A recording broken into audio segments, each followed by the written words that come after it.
Hello আজ সকালে উঠলাম, ভালো করে ঝাঁট দিয়ে ব্রাশটা করে নিলাম। এবার চলে এলাম চা করতে। চা বানিয়ে বাবু আমি খেয়ে নিলাম। রান্না করলাম। কে কে খাও ভুঁড়ি, গরুর ভুঁড়ি?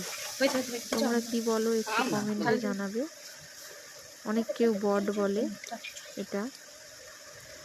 আজকের মাছ রান্না হয়েছে পটল দিয়ে, আর ভাত বানালাম। অনেকদিন ধরে ভাবছিলাম বৃষ্টির কারণে আমাদের এই ঝাঁতলা পাটিটা নেটকে গিয়েছে, তাই আজকে ভালো করে পরিষ্কার করে ছাদে শুকাতে দিলাম। শুকনো করে গোসল করে খাওয়া দাওয়ার জন্য রেডি হলাম। এখন খেতে বসছি। হ্যাঁ,